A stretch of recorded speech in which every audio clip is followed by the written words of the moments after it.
Hi, my name is Osama Salah. I'm a governance and risk management specialist based in the United Arab Emirates. And today I'll be presenting to you a presentation entitled Fast and Furious Quant Risk Analysis Done in 60 Seconds. Now, this web conference is a recording, so it is not live. I won't be able to take your questions, but I believe Alex will be available. He might be able to answer some questions. Other questions will be routed back to me, and I'll try to respond to them, or you can contact me directly on the contact addresses you're given on the right. So let's get started. Now, this presentation is really for people that are unfamiliar with quantitative risk analysis in general, and specifically in cyber security. The objective of this presentation is to demonstrate that anyone can do quantitative risk analysis as quickly as they can do qualitative analysis. And if we invest in, put in a little more effort, we can actually make it very useful.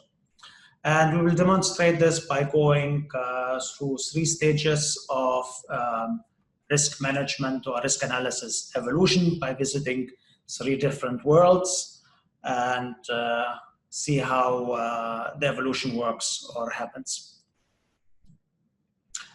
Now, in the first world, the scenario is as follows. We have the CEO. He bumps into the CISO in the elevator and has a chat with him and says something like, you're the information security guy. Tell me, I keep reading about ransomware, and I really don't know. I don't hear anything from the IT people on that topic, but it seems to be everywhere, and I'm not sure if I should be worried.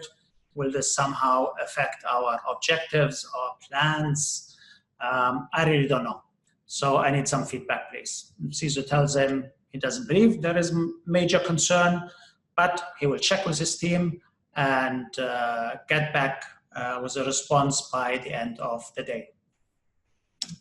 That basically means the CISO goes back, calls a crisis meeting, everyone is assembled, and he tells them of the engagement he had with the CEO and the problem. They need to get back with a response by the end of the day. So what do? They pick out their risk heat map, put it on the screen, and they all start staring at it and wonder, where do we place that dot? They have a constructive discussion, which basically means they start to argue and really are not getting anywhere. But usually what happens in these kind of scenarios is 2 things kick in. You have confirmation bias, where people actually tend, for the sake of harmony, to kind of agree with each other and reach some compromise or middle ground. That's one bias usually that kicks in. And then we have the authority bias. Usually they look up to the person with most authority, and they see, okay, he's inclined towards what, and they go with that, with the opinion of the person who has most authority. So basically that means nothing to worry about. We have a leader. He will take care of it. We just need to follow the leader. And they have come up with some sort of rationale for their thinking, or maybe it's not rationale, it's a rationalization. And anyway, they end up saying something like, okay, we have antivirus software, it's well maintained, no worries. We haven't had any ransomware attacks in the past, so that's highly unlikely. And you know what, even worst case, we have backups, we can just restore, no major consequences, consequences are minor. And they place that dot based on these labels, and it's green. They're all very happy because they followed the approved risk management process in the company. they pat themselves on the back, very proud. The risk is low or green. And you know what? They're a very proactive bunch of security specialists. And they say you can never be too sure, but everything is on control, but we will still focus on making sure our antivirus software is always updated and always working. So the message to the CEO is basically, keep calm and carry on. Don't worry, we have it all under control. Now, in another universe, far, far away live people that for unexplained reasons prefer numbers over colors and labels. So what do these people do? Same scenario happens, elevator, crisis room, but they don't get out the heat map. They instead have a simple model, and that model says risk is really a function of frequency and impact. Pretty much the same we had in the heat map with the predefined buckets or squares. And they say frequency basically is the likelihood, and that's kind of how often could a ransomware attack occur in the next 12 months and cause us harm. And the impact is, okay, if this happens, what is the probable impact? Pretty much the same dimension, 2 dimensions we had in the previous heat map. And they start thinking in these 2 variables, and they think, okay, ransomware is just malware. It's like any other malware. So how many incidents did we, for example, have in the past? Maybe that's something we can look at. Are there any industry reports that we could look at that give us maybe an indication of what the trend is? Is ransomware increasing or expected to increase or decrease in the next 12 months? And what is it that we're trying to protect anyway? We have files that they will get encrypted, workstations will be locked, so people will not be able to work. But we do have backups and we will need to recover them. But until we recover, people will be sitting down idle and not very productive. So that will somehow impact our operation. And they conclude or summarize all of that into maybe we'll have a ransomware incident once in a year, maximum maybe 3 times per year, but most likely only twice per year. And in terms of impact, yeah, it might take 5 to 8 days to recover, but maybe around 6 days.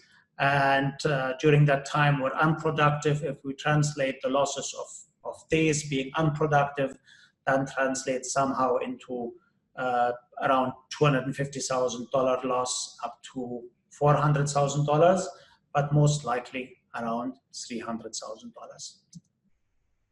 So we pretty much did the same like we did in a heat map. We have buckets or ranges in the heat map. Here we just, in this universe, they defined their own buckets. One bucket goes from 1 to 3 as frequency, and another bucket impact is from 250,000 to 400,000. But these people improved a little on their buckets.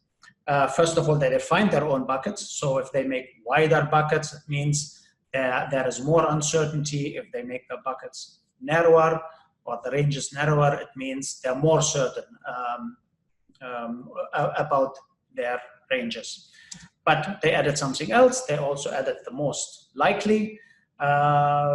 This is a kind of expressing on which side of the spectrum do they believe the loss exposure will most likely happen. So, for example, in the frequency, it's pretty much in the middle, and in the impact, they believe it's more likely that the impact will be on the lower side than on the higher side. So they look at these 2 dimensions, pretty much like in the heat map, and they say, let's play what if. So what if it happens only once per year? And we have the least impact, then we lose around $250,000. And what if, for example, it happens 3 times per year and we lose the maximum? Then it happens, then we lose around $1.2 million. And they play these scenarios, and that was 9 scenarios. But the people in this universe, they're very good with numbers. And they figure, yeah, these are 9 scenarios, but there is actually a lot of uncertainty. What about all the scenarios in between? What if the consequences will not be 300,000, but will be 352, or it will be $256,000 losses, and so on. So there's so much uncertainty and so many other scenarios to think about that are probable and could happen. Why confine ourselves only to these 9 scenarios? And they come up with an idea. They look at their ranges and say, okay, these ranges are limiting us. What if we turn these ranges into mathematical functions, into distributions, and then we can actually do math on the distributions instead of these ranges. So here we get a nice triangle centered, and here we get another triangle more on the left side. So they translate their ranges into triangular distributions. Now, what do they do with these two distributions? They basically say, okay, we'll play what if again, but we play lots of what ifs. We'll pick a value from here and randomly, and we pick a value from here randomly and multiply them. We get one what if scenario. And we pick another one randomly and another one randomly, multiply them. We get another what if scenarios, and we keep picking them. But it would be neat if we can pick the ones that are more likely to happen more often than we pick the others, but still not being biased and still to be random. And they come up with another idea, which we will illustrate on the consequences or the impact distribution. So they look at their impact distribution and say, what if we plot it cumulatively? So for example, if we look here at 95%, this means that 95% of all possible scenarios will add up to 372,000 loss. So each value here that we get is a cumulative of all the previous values, and you get with this probability distribution. And this probability distribution ends up with probabilities from 0 to 1. 1, of course, because that's where all scenarios are considered. And they look at that and they find out something very neat. Oops, go back. No, go back. Oh, sorry for that. Okay. And they figure out if we pick up here randomly, let's assume it's just split into this interval, and we pick in that interval randomly. Look what happens here. If I pick a value from 86% probability, I get the resulting consequence. If I pick another value randomly, I get another consequence. So that's very neat. What if I do that with values that are closer to where the most likely values happen? We do the same process, but if you look here, the differences between them, they're much narrower than they used to be here. So we pick up here randomly, but we end up with values, more values in the range of the most likely than we end up with values in the at the ends, the left and the right side end of the distribution that are less likely. And this is, they do this, they get lots of values, thousands of values, 10,000s of values, and they're very similar. Now compare that to the 9 values we had. They filled up basically all the gaps between these values, and they were able to express the values that happen more often, more frequently. And this is what we know as a Monte-Carlo simulation. Monte-Carlo simulations have been used since the early 1940s in the development of nuclear weapons. So Now, what do we do with all these values? You have so many values. We visualize them graphically. If we visualize them in a histogram, for example, this purple histogram, we'll see many of the loss events are expected. We expected to incur annualized loss exposure of around $600,000. And we also see scenarios that are less likely, around the $300,000. And again, on the high end, very few scenarios that will be in exceeding 1 million. And we plot again the cumulative probability distribution. And what we can do is that, for example, if we look here on the right side, I map 80%, and that coincides with $759,000, which basically means 80% of the loss events that are probable to occur will be equal or below $759,000. Another thing we can look at, for example, if we look here at the 5% and the 95% thresholds, that basically tells us that 90% of all the loss scenarios will be between around $400,000 and $880,000 annualized loss exposure. So that's very neat stuff.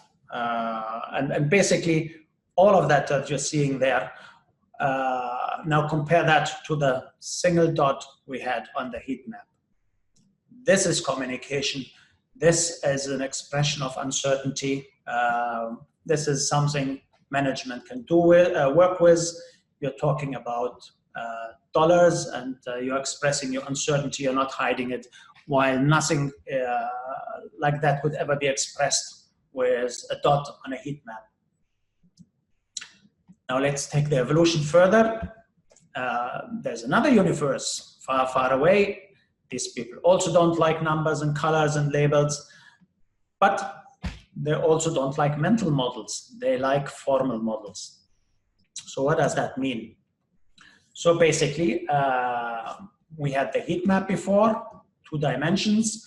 We had risk expressed as a frequency and impact, which is a simple model.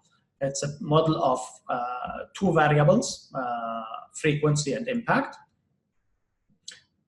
But what happened when they started discussing this? They basically sat down and said, sorry.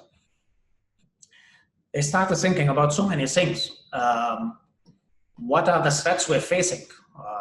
Nation states, cyber criminals, and I don't know what, and what do they want from us? What is their intention, their motivation? What are their capabilities? They're thinking about vulnerabilities. What are the losses that could be occur? What impact would it have on availability, integrity, confidentiality? What are our assets, primary assets, secondary? What are our crown jewels? What threat types are we facing? Malicious, fraud, error? What are all the controls that are available, and all these technologies that we can use? And how do we think about laws, regulations, and all these best practices? How do we put this all together? Where does it fit in this 2-dimensional model of frequency and loss magnitude? And they start realizing this is a very simple model, and that it does not support the thinking process. Now, why do these people like formal models or believe in formal models? Because they have read about the work of many people in this domain, and most famously, I believe, is probably Professor Philip Tetlock. Professor Tetlock, for about 19 years, he worked with 284 experts, and he started recording their forecasts, and started recording how good they are at making forecasts, and they made in this period around 82,000 forecasts. He kind of concluded at the end of that research that these experts or forecasters are only slightly more accurate than chance.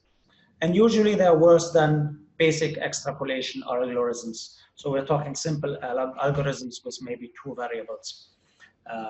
So models are better. We are better with models than just depending on our expertise.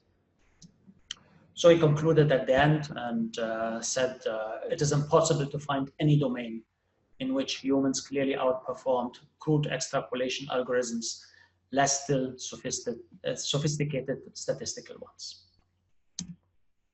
So what does that mean for this universe we live in? Sorry. In that universe, they heard about something called the FAIR model, which is available by the FAIR Institute. And that is a model that basically maps out risk. It explains the cause and effect relationship of risk. All the variables that make up risk are documented in this model. And that model is applicable to cybersecurity risk and also to operational risk. So what can we do with this model? It helps us decompose risk. It helps guiding our thinking.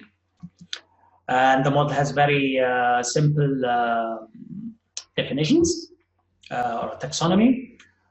Risk, for example, is simply the probable the probable frequency and probable magnitude of future loss. We had here before frequency, here now it's called loss event frequency. And loss event frequency is simply the probable frequency within a given time frame that losses will materialize from a threat agent's action. So how often will losses be incurred? Usually in a time period of 1 year. And what makes up loss event frequency? What if I want to break this up into, or decompose it into smaller units that I maybe can work with? We would decompose it into something called loss event frequency and vulnerability. Threat event frequency is simply the probable frequency within a given time frame that threat agents will act in a manner that may result in loss. So here it may result in loss, and here it will incur into loss. And what makes something move from it might result in loss to actually become a loss event? It's the vulnerability. And vulnerability is defined as the probability that a threat agent's actions will result in loss. Now, you could break up this again, decompose threat event frequency and vulnerability in more parts. Threat event frequency is decomposed into contact frequency and probability of action, and vulnerability is a function of threat capability and resistance strengths, but we will not go deeper into the model. On the right side, we have the loss magnitude, which is simply the probable magnitude of primary and secondary loss resulting from an event. So loss is categorized or broken up into primary losses and secondary losses. And also loss in general is split up into 6 loss types. So when we start thinking about loss, we shouldn't only think about productivity like we did in the previous scenarios. There is also replacement cost. There is cost in terms of responding to the event. There might be losses to competitive advantage, to our reputation, or fines and judgments. And we already mentioned there's a category of primary and secondary losses. And the easiest way maybe to think about it is that when you have, for example, 10 loss events, or let's say 5 loss events have expected or probably in a year, and you decide there will be productivity loss, then you will have productivity loss in each 5 of them in the ranges you define. But secondary losses, for example, reputation losses, might not happen in all 5 events. So it has its own frequency of occurrence. And that's basically the easiest way I found to think about primary and secondary losses. So what do the people do in this universe? They want to start using the model, but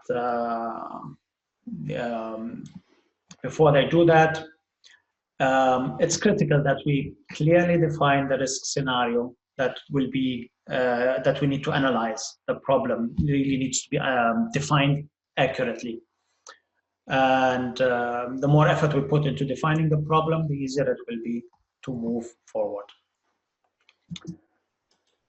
And in FAIR, we typically do this through defining clearly the asset, which is things like production, customer data, order processing, or could be also physical assets.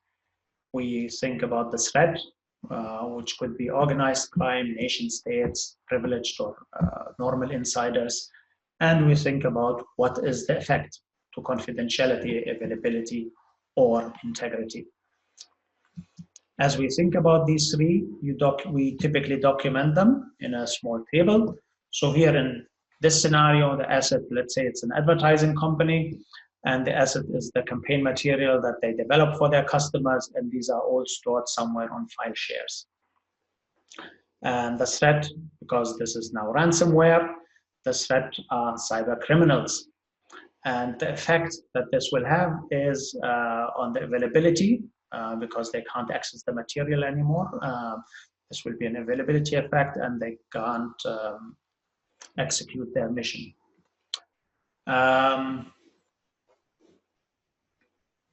Now, you could take this scenario further. You could, for example, go further and say, okay, so we have ransomware on our workstations. That means not just the data is encrypted, but the whole ransomware, the whole workstation usually gets also locked up. So I can't use it, for example, to access my ERP system or CRM system and so on.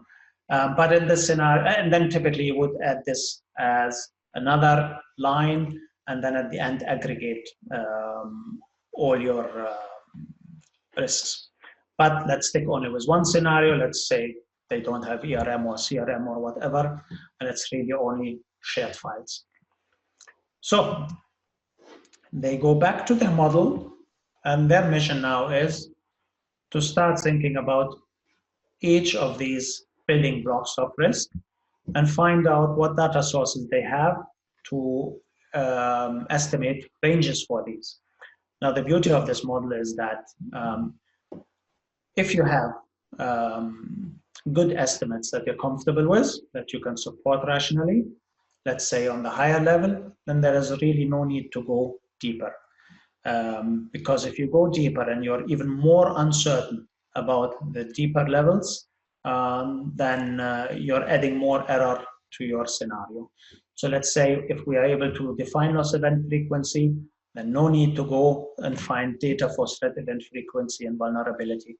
But if I have a scenario where I don't know anything about loss event frequency, but I have a lot of data on threat event frequency and vulnerability, then I would estimate ranges for these two and calculate loss event frequency. So they call in all their subject matter experts, and they appoint a focal point who manages this risk scenario analysis discussion, and they start thinking about loss event frequency. How often during the next 12 months do we expect to face ransomware events that will lead to losses? Same like we had in the previous universe. And then again, they could look at data from incident response data, maybe something in their help desk system. They look at the industry reports, the trends again, is it rising, is it dropping, things like that. And they also thought about, maybe they have some data about threat event frequency. So basically, how often does this happen in the 12 months? And it might or might not lead to losses. But they kind of conclude in the discussion, they really don't have much data about that. And they also don't have much data about vulnerability. So they really decide, let's stay at this level of loss event frequency.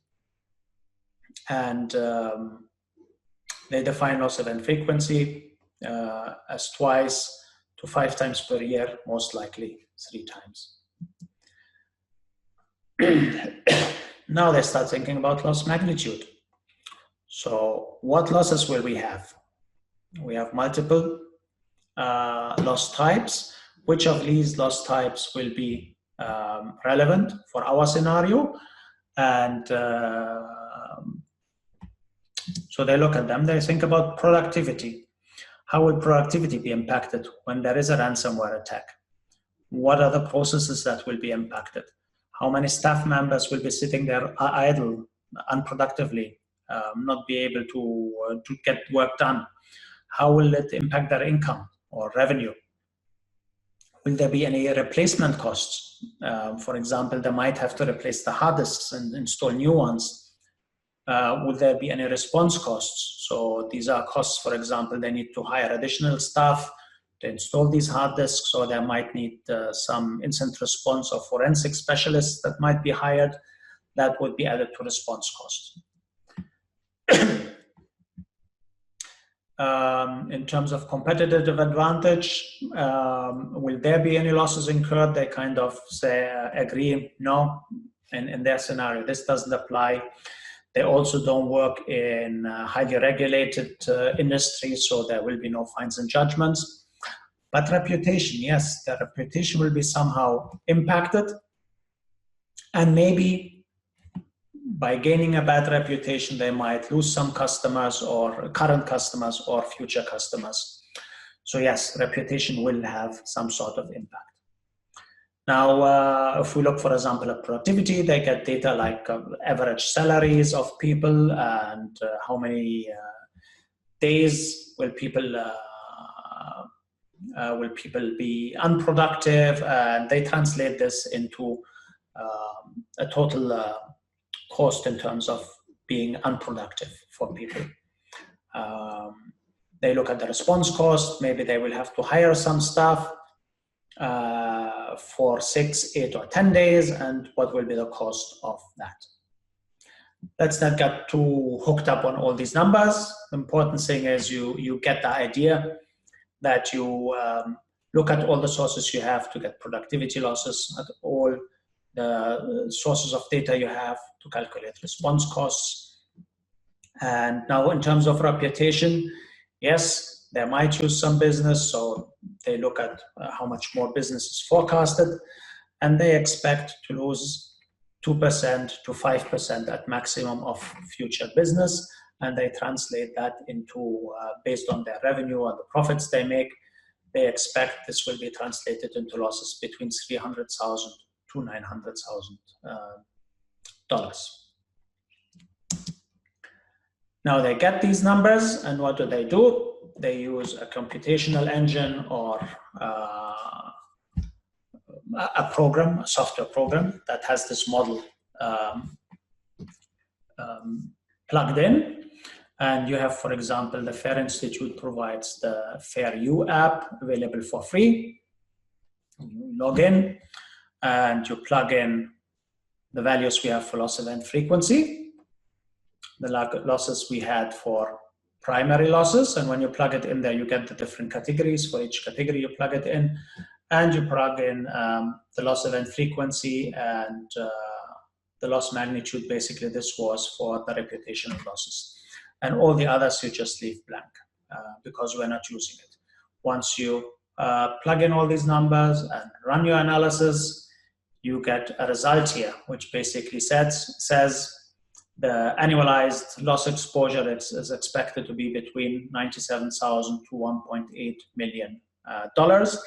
On average, we expect to lose $313,000.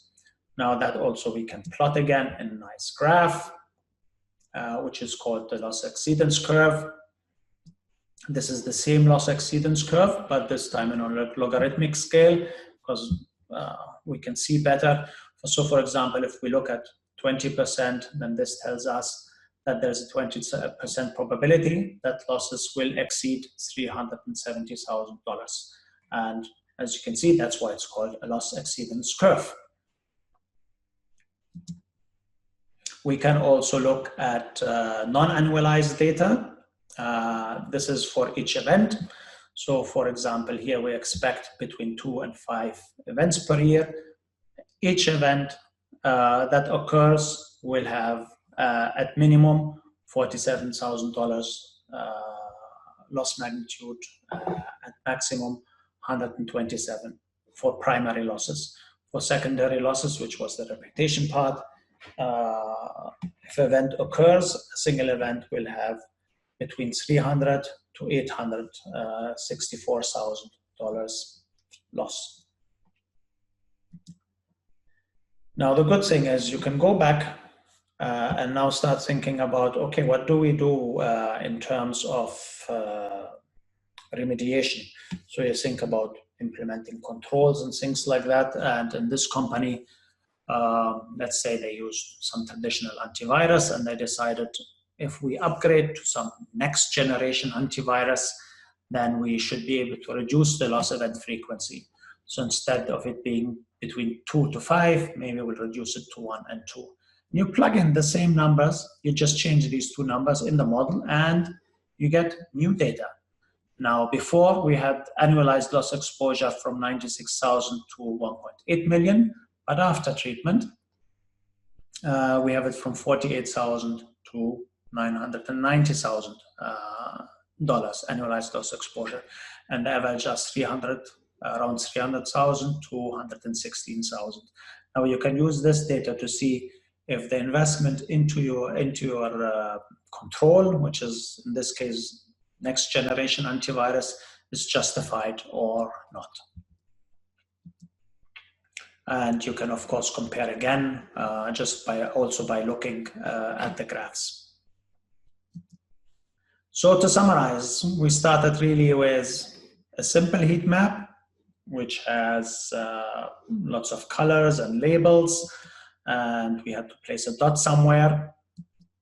But then we started realizing these buckets that were defined have been defined by someone who has no clue what scenario we're actually working on, and he designed them to be applicable to all scenarios that we're going to face. And that was in the second universe, where they decided, no, that doesn't work for us. We want to define our own buckets. And they came across ranges and probability distributions, distribution curves to define their own buckets and have a better expression of their uncertainty. And in the last model, the last universe, they turned to using models to improve on their thinking, to replace mental models with formal models. And that's basically how you do quantitative risk analysis very quickly. Now, of course, people might be a little skeptic, which is really normal, because I believe this whole mess with heat maps that we're in is because we haven't been critical. We have been kind of indoctrinated into this cult of heat maps. We have been told by experts to use heat maps, by best practices, by certifications and books, and we haven't really thought very critically. So it's good to be skeptical and ask questions. One question typically is, are range estimates measurements? We're saying this is quantitative, which means measurements, and we expect really precise numbers. So Bertrand Russell, English mathematician, he said, also this may seem a paradox, all exact science is based on the idea of approximation. If a man tells you he knows a thing exactly, then you can be safe in inferring that you are speaking to an inexact man. So exact science is based on idea of approximation. If you think about it, it's actually pretty simple.